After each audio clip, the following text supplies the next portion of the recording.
Matthew Cashion here, and guys, we took the steps to install a Simrad NSS 12 Evo 3 on the bow of my Caymas 26 HB of the Cashion rods. And today we're going to take it one step further. The reason that we installed that bow unit is, one, I love to bass fish with it. Two, I love to get up there saltwater fishing with it and can read the transducers, the water depth, can use the active imaging 3-in-1 transducer, which is in the back of the boat, on the trolling motor, put it in the water, fishing over reefs, try to find that bait. Today we've got a special that we're going to actually install an active target, live imaging for the bow of the boat. It's going to go on the trolling motor. I've got Pete Shandrick here with me, and Pete is going to help me with this install. Pete has a lot of experience on installing electronics on boats, and we're going to walk through the whole process. But I am so excited about this because the whole premise is so that we can find that bait. When you're saltwater fishing, finding bait is absolutely critical. Also, I'm really excited to see how it works if you're fishing over structure and fish are active and actively feeding. You know, being able to see them and read them. So it's going to be pretty exciting because we've got a bow unit that we're going to be able to read it off of too. But with the Minn Kota Ultera, you can actually read it off of the console unit. So we can self-deploy the trolling motor, goes down, the transducers on it. The two units are networked, so we'll be able to read it off the bow, which is going to be pretty awesome. What's cool about that is you won't have to use the trolling motor either. You'll be able, the Ultera will go 3-4 miles an hour safely. You don't have to worry about the shaft, so you can idle and use your big motor to look for that bait and just be scanning in front of you as you go over those reefs. And you don't have to sit there with your remote or anything like that, so it's going to be cool. And you know, Pete, I'm going to start off with mounting it on the trolling motor. You know, there are other pole mounts that you can use, but like this, you know, I can stand back with the Ultera. It does have the remote, so I can stand back at the console when you're fishing over a reef and scan side to side, moving it around. The only thing that makes me nervous, and we'll have to see how this works, is when you're in spot lock, right? And the trolling motor's moving around, and if you're trying to hit something specific, that's just something I'm gonna have to play with and see how it works. Yeah, so I've done it in the freshwater world, not with the Lowrance Active Target, with some of the other systems, and it is a little bit tough on spot lock. You just end up having to run it yourself to kind of get the image where you want it. You see, you know what's going on, and then you can spot lock in there, and by then you have an idea of what you're doing. But unfortunately, if you mount straight to the trolling motor, I like it better because, like you said, you use that remote to scan. If you're a bass guy and have a foot pedal, I can stand up there with my foot pedal. A lot of times I'll be on a knee and I'll actually use my hand on the foot pedal because I can turn it slower, and I can fish with this rod so I can watch where I want to be.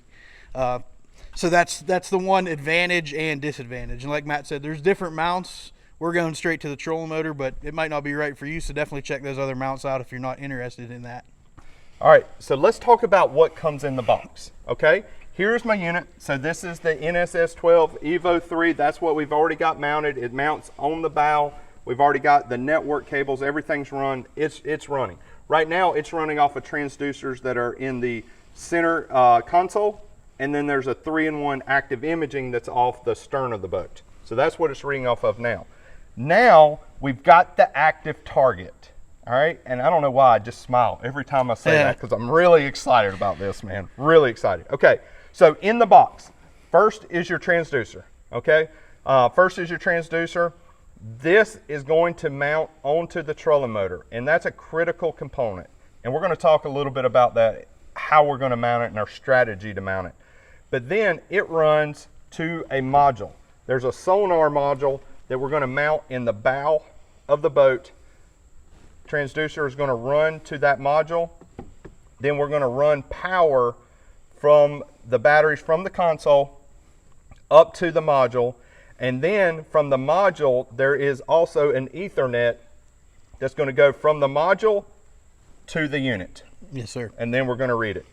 All right, so within that, in the unboxing, you do have your power, and then you've got a few mounting. Here's the mount that we're going to use going to our post. There is some nice hardware. There's a inline fuse that's included. They do include the screws that we're going to mount the module with. There's 4 screws that are included. Okay. Now, how are we going to mount it on the trolling motor? Okay, I did my research on this, and I'm really excited to try. We've got a cornfield live target active imaging mount. I can't remember the exact name, but they make a mount specifically for the Minn Kota Ulterra. All right, and real quick, I just want to show this real quick. So they make a post, and there's a little gap right in here where your trolling motor head just comes up and sits in, and there was a little gap right here. This is part of the cornfield crappie mount. All right, and so the actual transducer is going to mount right here. That's on there, and then we're running our transducer cable up to the head, and then we're going to run it back down on this cable, and we're going to go and get to the module. All right, so I'm going to just grab a few of these things right here. So this is just our transducer cable protection. It's already slit, so it'll go over our transducer cable. And then this is the mount that's going to go at the head of the trolling motor. And that cable is going to come up there, and then from here we're going to have to, the transducer will run back down to the module. So I'm really excited about this. Yeah. You know, being able to mount it on the trolling motor, I'm interested to see how well it works. So I think the first thing we're going to tackle is actually just running the power up from the center console up using 12 gauge wire. We're just running a hot and a cold wire up, and just running power directly from the fuse box that's at inside the console. Yep. So that'll be pretty straightforward, just running power lines up. The interesting part with mounting to the trolling motor is how are we going to mount this to the trolling motor. So I did a lot of research, and I am really excited to try the Cornfield Crappie Live View trolling motor mount. And this is what it was made for. Yep. Are these live views that you can mount on your trolling motor, where you got to run the transducer cable up and then run it back down to a module. So what comes in this live view mount from Cornhole Crappie? All right, first, the part that actually mounts to your trolling motor for where the transducer is going to go. This mount, they have a couple options. This mount was made for the Minn Kota Ulterra. Okay, there's just a little gap, and that's what this bracket right here was made for. It's made to fit in that gap right there, and then this post is where we're actually going to mount the transducer. From here, we're going to run the transducer cord up in, they give it just this protection.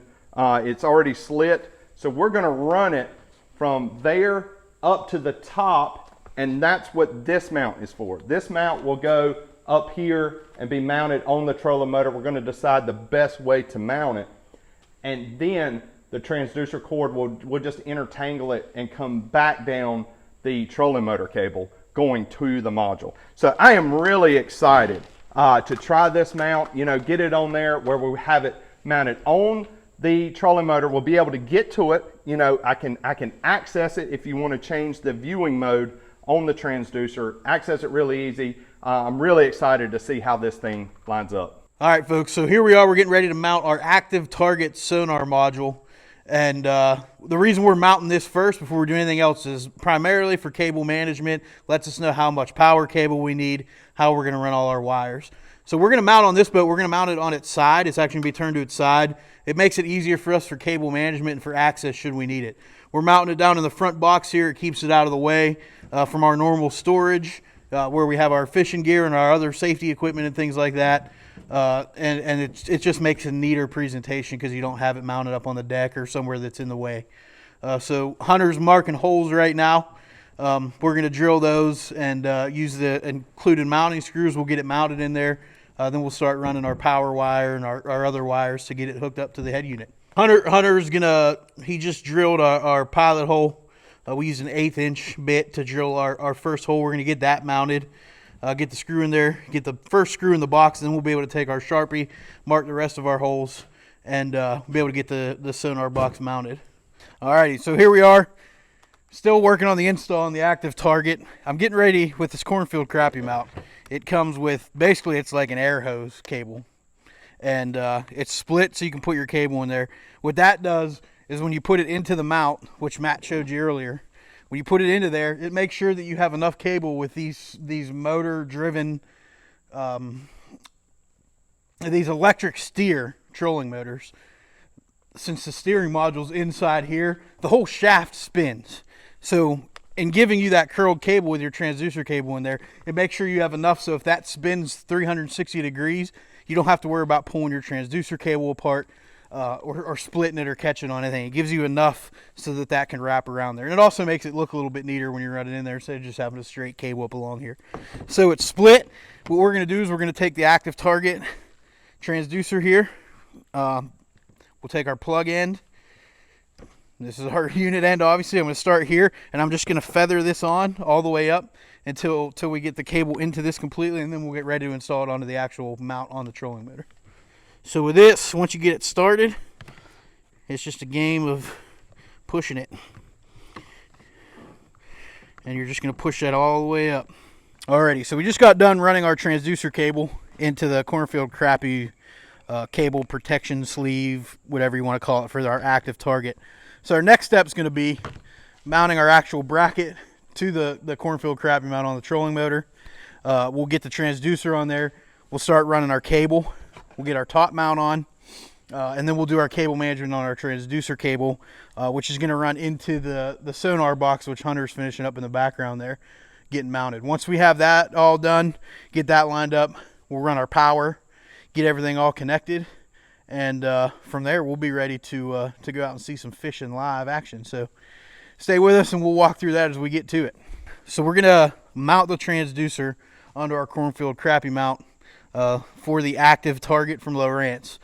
So on this step, you have your trolling motor mount bracket. We have our bar already installed. We went through that a little bit earlier.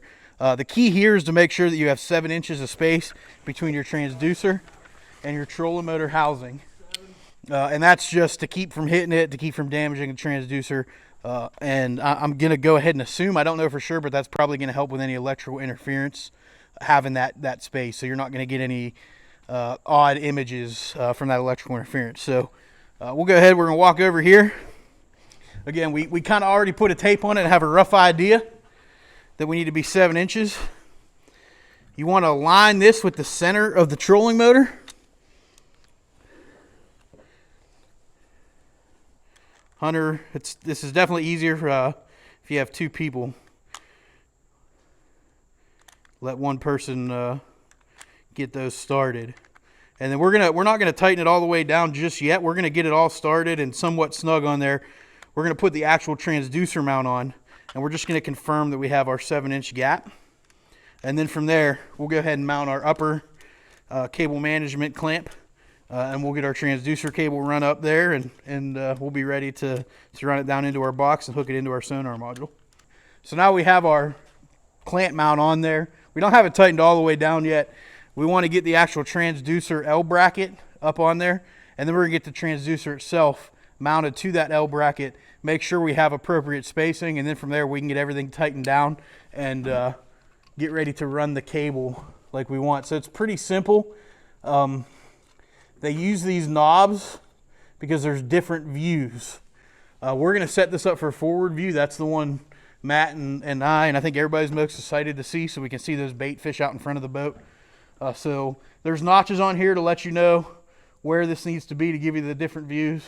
And they make it easy if you want to change it. So you pull that up out. Say you want to go to what they call scout. You turn that way. You tighten that down, and you're going to have your transducer in the position you need for scout. And the same for down. Down will stay at that angle, but you're going to loosen up the actual transducer, which has a similar knob. We'll show you when we get to that.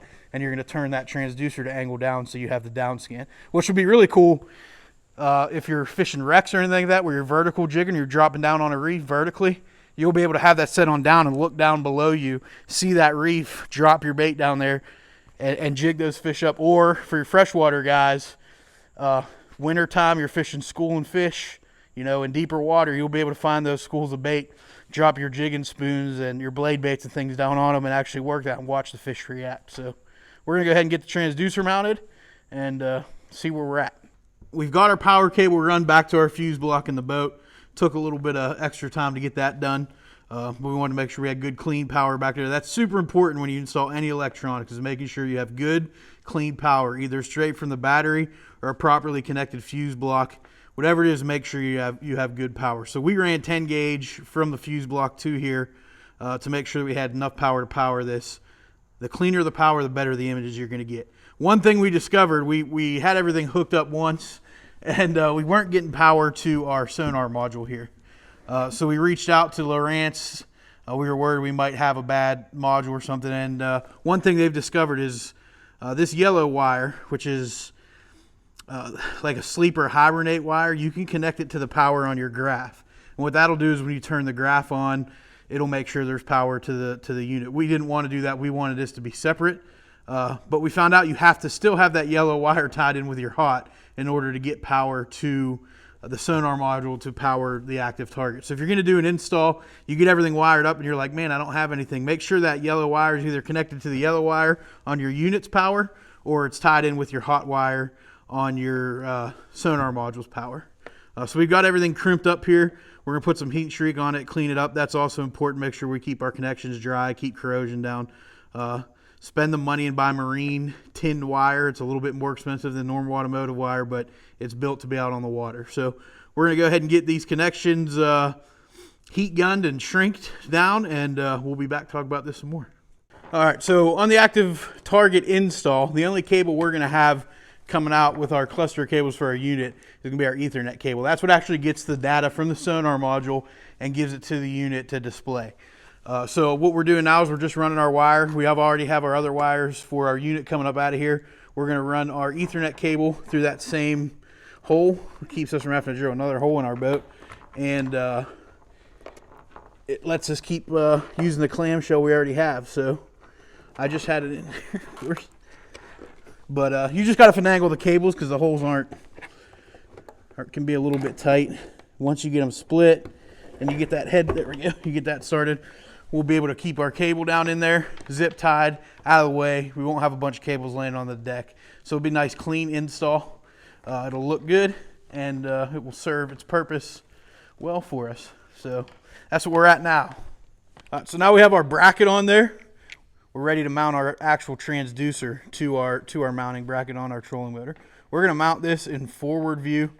We talked about in a little bit ago about the different views. They make it pretty easy. There's notches on there to let you know where you are, down, forward, and then this whole bracket here will spin to give you that perspective view. And I'll show you that once I mount the transducer. So we're going to mount that in forward view. It's pretty simple. Line your notches up they give you so you know where you're at with the active target. You thread this little hand knob on, hand tight on there. It's not going to go anywhere. That'll give you your forward view. And then, like I said, once you're out on the water, say you decide you want a vertical jig and go down, there's notches on there. All I got to do is spin that, tighten it down. You have your down imaging view now, or your down view. And then if you want that perspective mode, you rotate the whole bracket to there. You take your transducer, spin it like that, and now you have that sort of look ahead, what they call perspective mode. So you see what's out in front of the boat from kind of an up looking down. It's almost like, to use another company's term, like the 360, except you only have about a 90-degree wedge there. I don't know exact, don't quote me on that, but that gives you a little view out in front of the boat where you're looking down and you can see the bait or the fish swimming.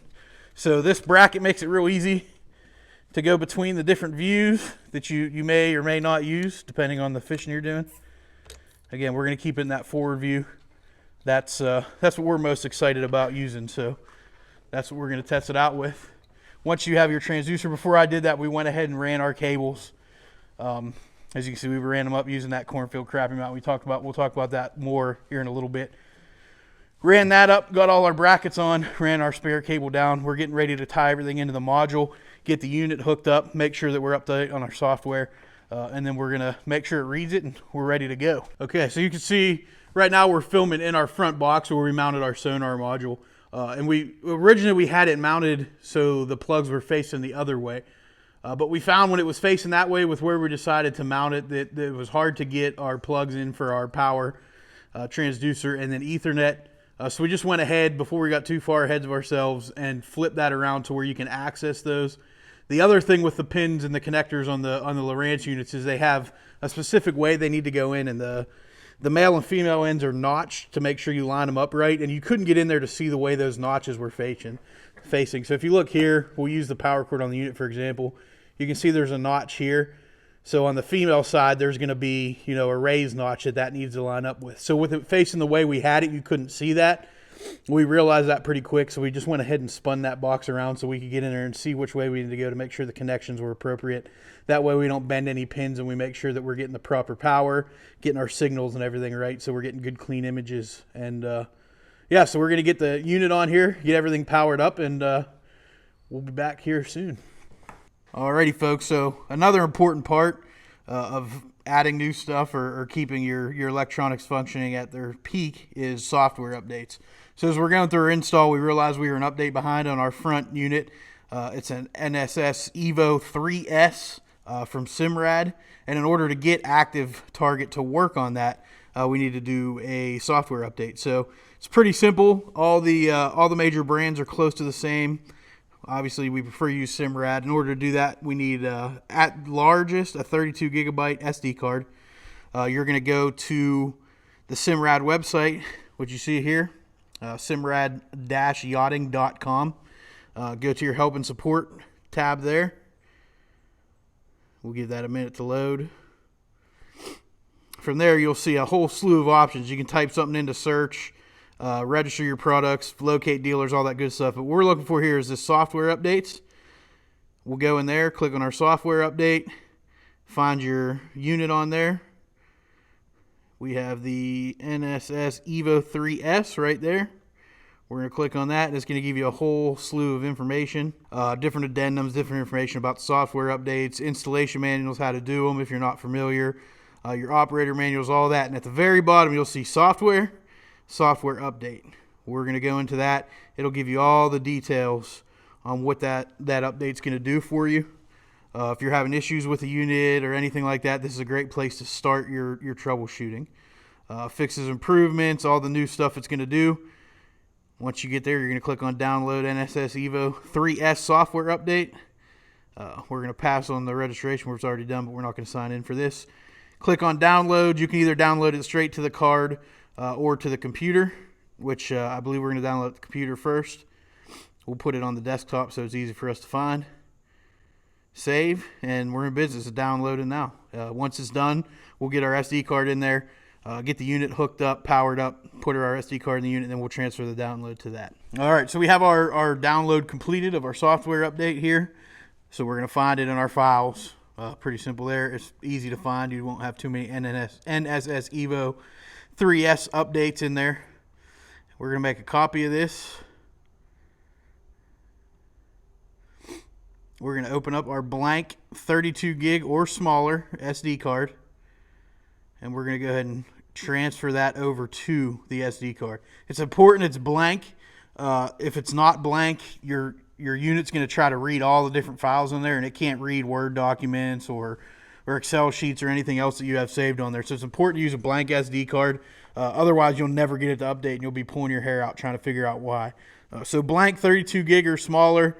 Download it to your computer and or straight to the SD card, whatever you prefer. To save some time, we did it straight to the computer and then transferred it over because we were waiting for our SD card to get here since we lost our one we were going to use. But now we're having copying. Once it's done, we'll get our unit hooked up, powered up, put that SD card in there, and we'll transfer the new software update into the unit. So you see we were on the unit. It's popped up here that we have software updates available.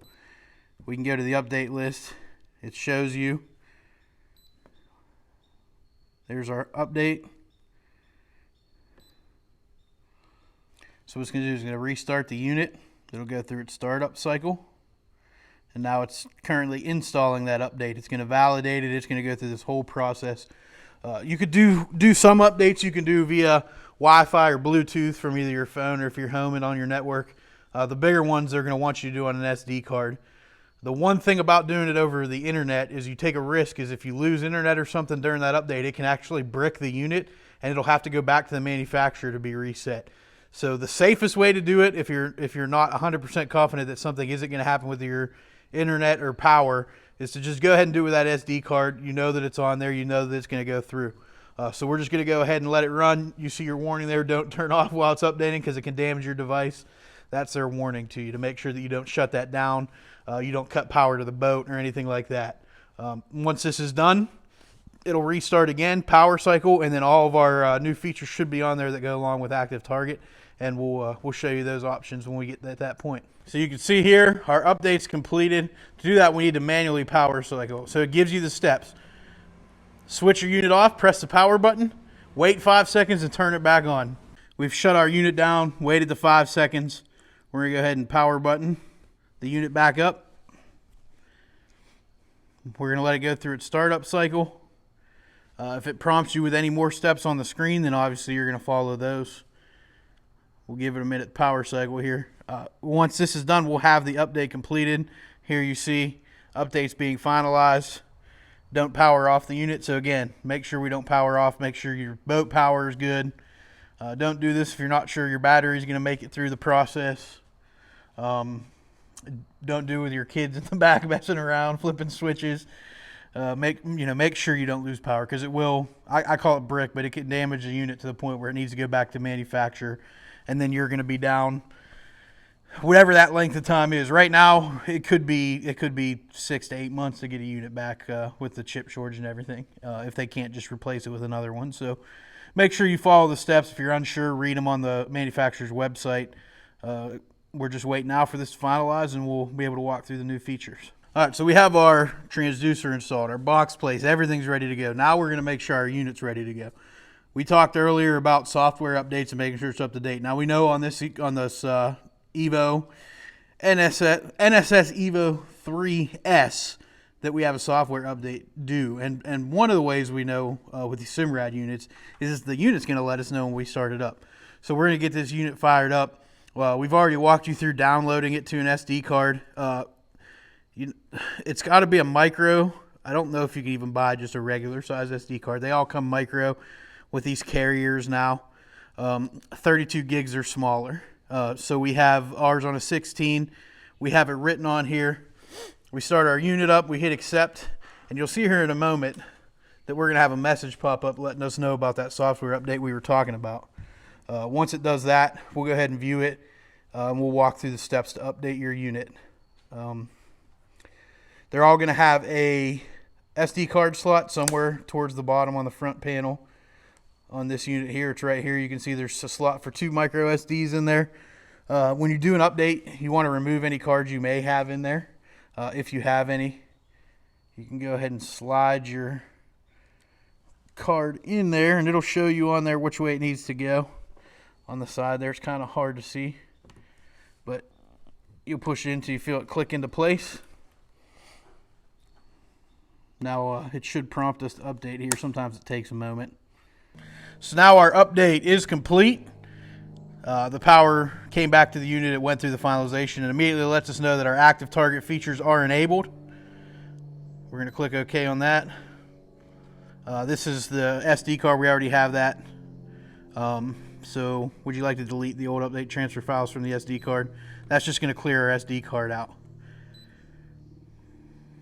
It's walking us back through our startup stuff. I'm going to take that SD card out since we no longer need it.